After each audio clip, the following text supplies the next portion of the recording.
Hi everyone, my name is Ella. I'm an esoteric practitioner and a tarot reader working with the French school of tarot called Tarot de Papus. Today I'll talk about the differences between the two approaches of reading tarot cards, which is the intuitive approach and the traditional approach, the classical approach. People often face the choice between the two approaches when they just begin to read tarot cards. That's when people are often unsure whether it's better to go the intuitive way or the traditional way. I always vote for the traditional way. I'll explain why, I'll explain the differences between the two, and try my best to give the reasons of why I think the traditional way is a better way to go if you are a beginner. The traditional approach is all about learning the meaning of each card. So you as a beginner tarot reader, you either get a book or you find a good teacher or you find a tarot school and you learn the meanings of each card one by one. You learn about the tarot spreads, then you combine all this information and start working with clients.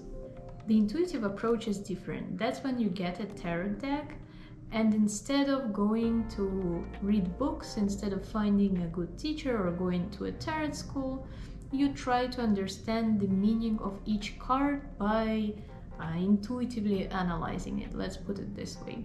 That's the basic difference between the two approaches. As I said before, I prefer the traditional approach. I do think that the fundamental knowledge is very important of the symbolism of the cards. I do think that there is actually a lack of the intuitive reading when you start with the intuitive approach, and in this video I'll try to explain why. The truth is, tarot is entirely based on symbolism, and when you go study tarot, when you learn how to do spreads and read cards, you learn the symbols behind each card, and the combination of symbols give you the particular type of energy. This type of energy cannot really be described in one sentence or with one word. Therefore, we cannot really say that one card means one word. It's the type of energy, and it can be described in many ways, but it's a particular type of energy. And when you go and learn about the types of energy, about the meaning of the symbolism from a teacher, that's what they give. They explain to you, hey, this card contains this symbols all together. That's what you get as the meaning, that's what you get as the type of energy. The funny thing is that the idea of the intuitive reading is mostly associated with tarot cards, but not with other esoteric fields. Take astrology or palm reading. If you look at a natal chart, it's pretty hard to intuitively read it because there is nothing really to think of. You just see some weird symbols, you see that they're connected, which means that they're probably related, but what it means, who knows? The same concerns the palm reading. When I look at my hand, I don't see any images, I don't see anything specific. I see certain lines, but they don't tell me anything in particular, which means I cannot really intuitively interpret my hand, or at least many people can't. When it comes to tarot, here, however, we do hear often people thinking, hey, why don't I go the intuitive way and try to interpret the images myself? But here is the main problem with it. The main danger of the purely intuitive approach is that we'll begin analyze emotionally, we'll be emotionally involved in the interpretation of each card. We will connect the memories of our past, we'll connect our experiences from the past with the images that we see in the cards. And this is a problem. I'll give you an example of why it could be problematic. Let's say I pick a card. Let's say I'm a beginner. I choose the intuitive approach and I pick a card, and it's a Knight of Cups. A Knight of Cups depicts a man sitting on a horse with a cup. Let's say I had an experience in my life when I was beaten by a horse when I was 2 years old, when I was a little kid. I don't have a memory of it, but let's say my parents remembered that it did happen to me, and they do say that yes, once you were a tiny kid and a horse came to you and it beat you. It happens sometimes, but I don't remember it. Yet, For my entire life, I try to avoid horses. They seem weird to me, they're kind of dangerous. And here I am, I decide to read tarot cards and I pick a card which depicts a horse. I look at the horse, I look at the card. I consciously don't remember the horse biting me. I was too small to remember this. Yet I look at the card and I find that something is off. I cannot explain why, but I sense danger coming out of this card. That's how I will perhaps read this card to my client. I'll tell, well, this is a Knight of Cups, and I feel that it is something dangerous, something terrible might happen to you. But that would be a wrong interpretation, simply because I put my experience from the past, unconsciously I put it, because I don't remember this experience, but I subconsciously put this experience from the past, this emotional interpretation of the card. I put it to the card and I give it to my client, and that's what I explain. But it's entirely wrong. The same concerns the other cards. Let's say I have some sort of prejudice towards women or men, which means that every card that has a woman on it or a man on it, I'll interpret weirdly. I'll have an illusion of the card. I'll have my own emotional interpretation, which is, by the way, supposed to be entirely the opposite, because when we read cards, we are supposed to be, as tarot readers, we're supposed to be emotionally detached, both from the situation of the client and the spread. Some people are afraid that if they go the traditional way, they will lack freedom or lose the ability to read intuitively. They will only think about the meanings, and that is supposed to ruin the reading. Well, I believe it's actually the opposite. It's the traditional way that gives you more freedom and more opportunities to bring the intuitive side of your work to reading tarot. And here is why. Our attention span is very limited. We cannot think of many things at the same time.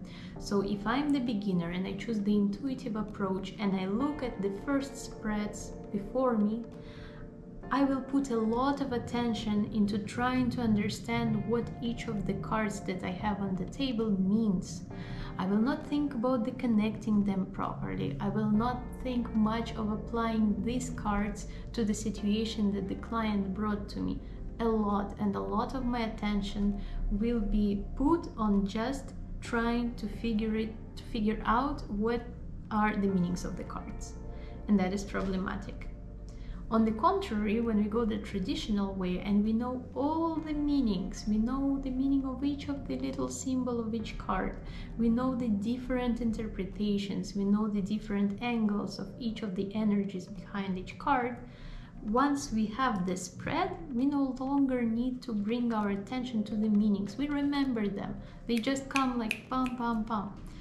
All we have to do is put our attention into the connecting the stories, the story that is described on the table and the story that is given to us by our client.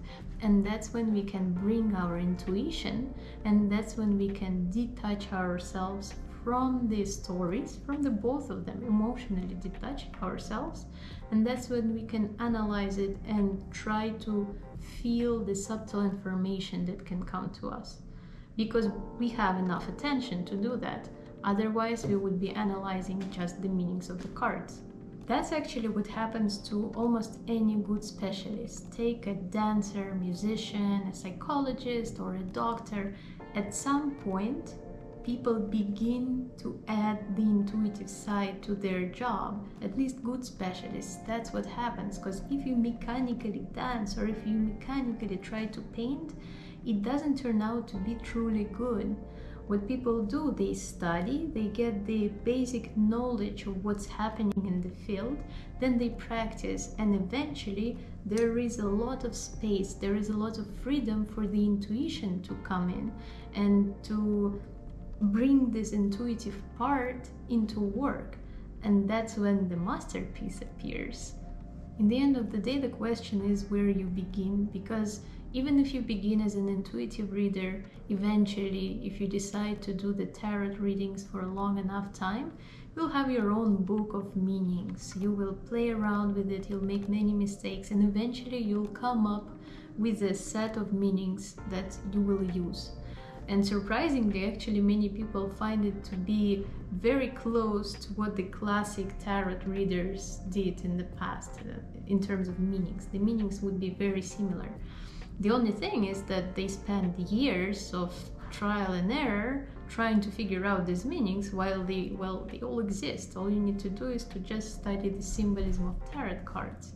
If, however, you choose the traditional approach in the beginning and you start with the meanings, you will eventually add the intuitive part. It's unavoidable if you decide to work professionally with tarot, and you'll be good at it. You'll definitely not lose any freedom. You'll be able to combine your intuition with your knowledge that you have about cards.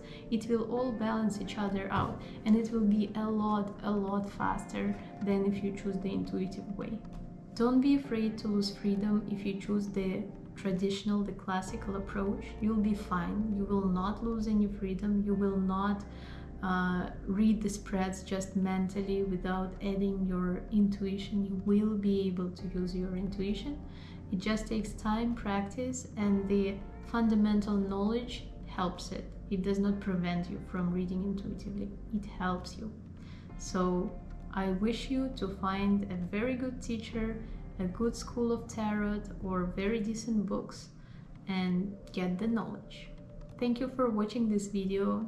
In the next video, I would want to probably describe a few cards and show how the combination of different symbols gives us the understanding of the card and how it pops up immediately after we understand how all the symbols come together in one card. And see you soon, and thank you for watching. Bye.